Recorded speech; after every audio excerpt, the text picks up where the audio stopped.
Bonsoir et bienvenue dans votre édition Au fil du temps. Grâce aux images d'archives, ce soir, nous allons nous promener dans les bois et dans les champs de Normandie en compagnie des chasseurs. La chasse, une activité traditionnelle très ancrée dans nos zones rurales et parfois décriée aujourd'hui, mais vous allez le voir, la chasse est souvent vécue comme une passion. C'est beau ça. Ça vous fait pas mal au cœur de voir un canard par terre, mort, non? Absolument pas. C'est le plaisir. Absolument pas, non.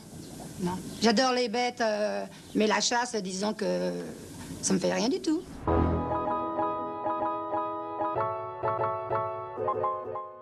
Pour mieux connaître les différentes techniques de chasse en Normandie, nous sommes allés rendre visite à un armurier. Mais tout d'abord, monsieur Euzet, y a-t-il plus de chasseurs cette année que l'année dernière? Oui, le nombre de chasseurs paraît être en nette augmentation sur les années précédentes. Le gibier sera peut-être pas plus abondant, mais enfin certaines régions qui n'ont pas été défavorisées par les orages auront encore de belles ouvertures à faire. Donc la chasse va bien. La chasse se porte bien. Pour moi, étant né dans une région rurale, dans un village qui est noyé avec des forêts tout alentour, j'ai toujours vu les chasses à courre qui s'y passaient dans ces forêts. Et j'ai eu le béguin, j'ai eu le coup de foudre pour la chasse à courre comme on a le coup de foudre pour une femme.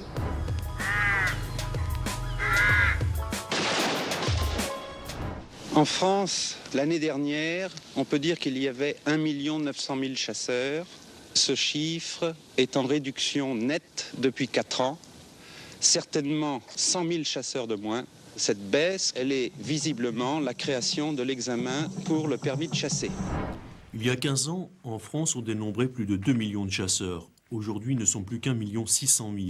Je pense que c'est essentiellement une question de moyens financiers. Ceci dit, effectivement, il y a moins de chasseurs, mais enfin, c'est pas encore dramatique.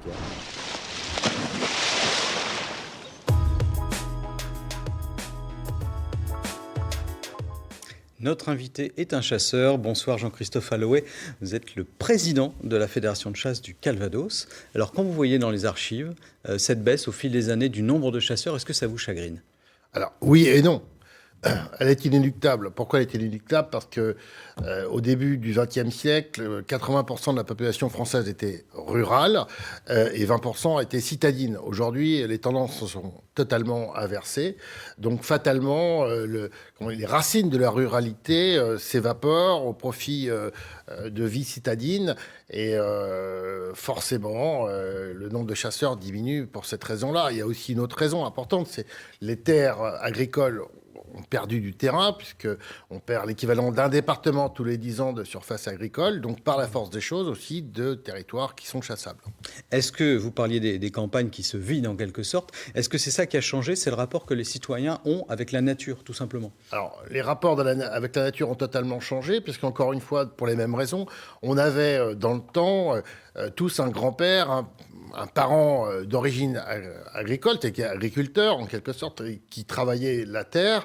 Donc aujourd'hui, quelquefois, il faut aller chercher à 2 ou 3, voire 5 générations lorsqu'on est citadin pour avoir, des ancêtres qui étaient dans la nature, qui étaient d'origine rurale.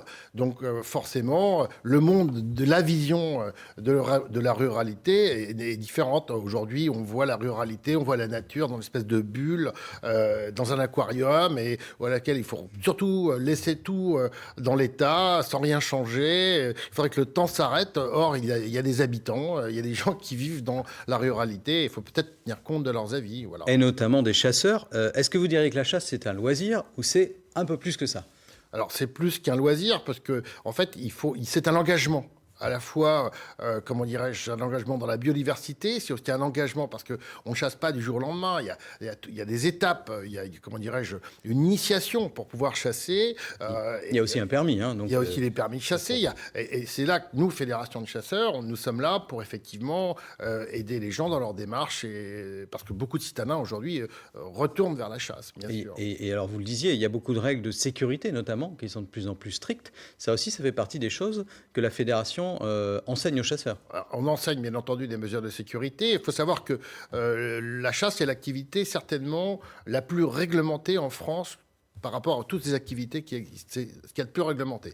Donc nous veillons à ce que que la réglementation soit bien faite et bien établie pour éviter les accidents malheureux qui existent tous les ans, malheureusement, dû certainement à des gens qui ne respectent pas ces mesures de sécurité, claires, nettes, précises. Est-ce que vous diriez que le chasseur est encore utile dans notre société en 2020 ? Je ne vais pas vous dire le contraire. Évidemment, le chasseur est utile.